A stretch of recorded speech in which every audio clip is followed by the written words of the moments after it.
Hello students, आज आपण class 5th इंग्लिशचा लेसन गो अँड कम समजून घेणार आहोत. So let's start. Once there was a little boy. आणि या ठिकाणी या स्टोरीमध्ये एक छोटा मुलगा असतो. He lived in a pretty little cottage. आणि तो एका प्रिटी म्हणजे अतिशय सुंदर, लिटल म्हणजे छोट्याशा, कॉटेज म्हणजे झोपडी. तर तो एका सुंदर अशा छोट्याशा झोपडीमध्ये राहत असतो. There was a lovely garden around the cottage. आणि त्या गार्डनच्या भोवती अतिशय लवली त्या कॉटेजच्या भोवती अतिशय सुंदर असं गार्डन असतं. डिफरंट काइंड्स ऑफ प्लांट ग्रीव इन द गार्डन. आणि तुम्ही या ठिकाणी चित्रामध्ये पाहू शकता की हे जे गार्डन आहे, या गार्डनमध्ये डिफरंट टाईप्स ऑफ प्लांट्स आहेत. आणि हे डिफरंट टाईप्स ऑफ प्लांट या ठिकाणी या गार्डनच्या बाजूला आहेत. So there was a lot of work to do there. आणि या गार्डनमध्ये खूप वेगवेगळ्या प्रकारची कामं देखील आहेत. तर आपण या ठिकाणी पाहूया कामाची यादी. तर काय काय कामं आहेत पहा. Water the plants every day. तर या ठिकाणी तिथलं काम आहे त्या झाडांना नेहमी पाणी देणं. एव्हरी डे म्हणजे दररोज पाणी देणं. Give manure from time to time. Manure म्हणजे खत घालणे. तर या ठिकाणी त्या झाडांना, त्या रोपट्यांना त्या ठिकाणी वेळेवर खत घालणे. Cut and prune the plants at the right time.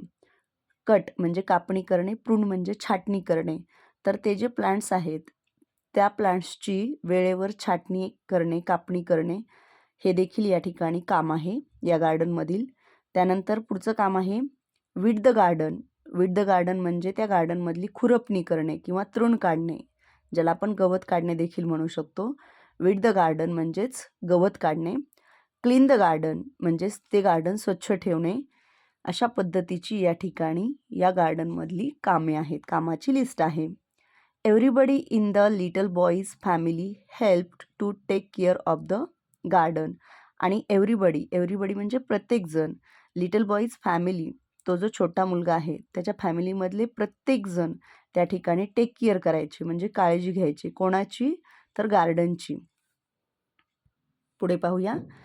The boy had a very strict uncle. आणि त्या मुलाचे जे अंकल होते ते अतिशय स्ट्रिक्ट होते. म्हणजे त्यांचा स्वभाव जो आहे तो अतिशय स्ट्रिक्ट होता. त्यांच्याकडे शिस्त होती असं आपण या ठिकाणी म्हणू शकतो. ही believed in hard work and discipline. आणि त्यांचा हार्डवर्क म्हणजेच कष्टाचे काम किंवा मेहनतीवर विश्वास होता. डिसिप्लिन म्हणजे शिस्त. आपल्या आयुष्यामध्ये आपल्याला जर यशस्वी व्हायचं असेल तर आपल्या जीवनामध्ये अतिशय हार्डवर्क आणि डिसिप्लिन ही महत्त्वाची आहे, असं त्याच्या अंकलचा त्याच्यावरती म्हणजे त्या दोन गोष्टींवरती विश्वास होता. One day the boy was playing around in the garden. One day the boy was playing around in the house. आणि एके दिवशी तो मुलगा जो आहे तो घराच्या सभोवताली खेळत होता. आणि मग अंकल काय म्हणतात पाहूया आपण. Little boy sed the uncle. आणि ते अंकल त्याचे जे आहेत ते म्हणतात, छोट्या मुला असं म्हणतात. आणि काय म्हणतात पुढे पहा. Your garden needs weeding. तुझ्या गार्डनला, तुझ्या बगीच्याला विडिंगची गरज आहे, गवत काढण्याची गरज आहे. Don't play around. आणि ते म्हणतात की सभोवताली खेळत बसू नकोस. Do some work. काहीतरी काम कर. Go now and weed the garden. जा आणि त्या बागेतलं गवत काढ, तृण काढ.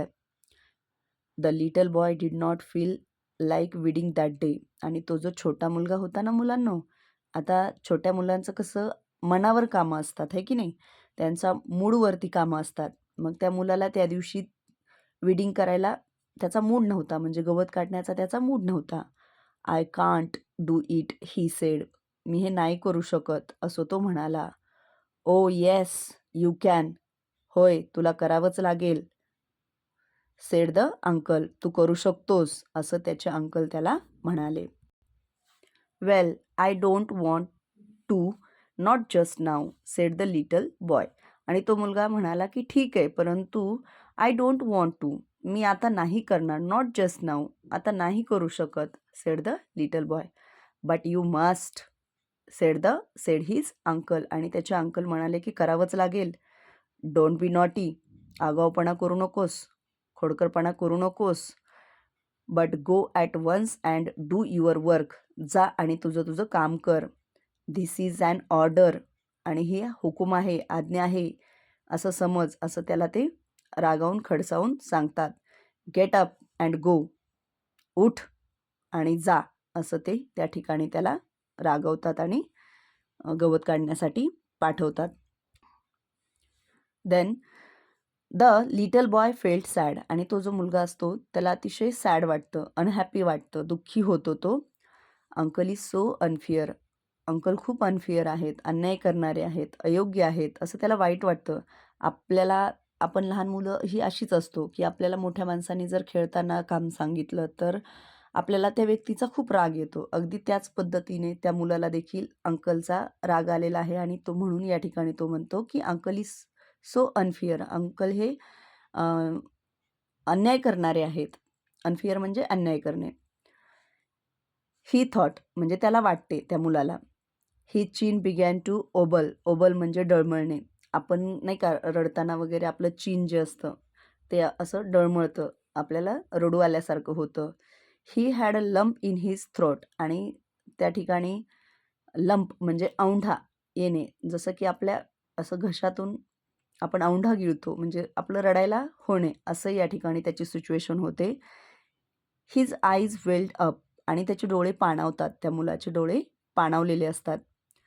Just then his mother walked in. आणि मग लगेच त्या ठिकाणी त्याची मदर आलेली असते. What's the matter little boy. आणि त्याची आई काय म्हणते, काय झालं, काय झालं बाळा. She asked. ती विचारते. Why do you look so unhappy. तू असा दुःखी का दिसत आहेस, नाराज का दिसत आहेस. मग तो काय म्हणतो पहा. Uncle told me weed the garden. Uncle मला म्हणालेत की गार्डनमधलं गवत काढ. Said the little boy. तो मुलगा आईला सांगतो. O said his mother. होय, असं म्हणालेत का uncle. What fun that will be. हे तर खूप छान आहे मग. I love to weed. आणि मग त्याची आई म्हणते की मला तर वीड करायला खूप आवडतं, तृण काढायला खूप आवडतं. And it is such a fine day. आणि आजचा दिवस तर खूप छान आहे. Can I come and help you to weed. मी येऊ का, तुला मदत करायला येऊ शकते का, असं ती आई त्या मुलाला म्हणते. व्हाय येस सेड द बॉय. हो, ये, असं तो मुलगा आईला म्हणतो. So the boy and his mother went outside. आणि मग तो मुलगा आणि त्याची आई बाहेर जातात ते बागेतील गवत काढण्यासाठी. दे विडेड द गार्डन. तर ते त्या ठिकाणी त्या बगीच्यामधलं गवत काढतात. They had a very good time together. आणि त्यांनी खूप छान एकत्र वेळ घालवलेला असतो. त्या ठिकाणी त्यांनी काय काय केलेलं असतं पहा. Working and chatting and laughing. आणि त्या ठिकाणी त्यांनी छान असं दोघांनी मस्त वेळ घालवलेला असतो, काम केलेलं असतं. अँड चॅटिंग म्हणजे गप्पा मारलेल्या असतात. अँड लाफिंग आणि मस्त असे हसलेले असतात ते. तर असे रमत-गमत अगदी त्यांनी त्या बागेतील गवत काढलेलं असतं आणि तो मुलगा देखील हॅपी झालेला असतो. तर अशा पद्धतीनं या ठिकाणी ही स्टोरी आहे. Adapted from go and come by Laura E Richard. आणि गो अँड कम या कथेत बाय लोरा ई रिचर्ड यांच्या कथेतून घेतलेली ही गोष्ट आहे.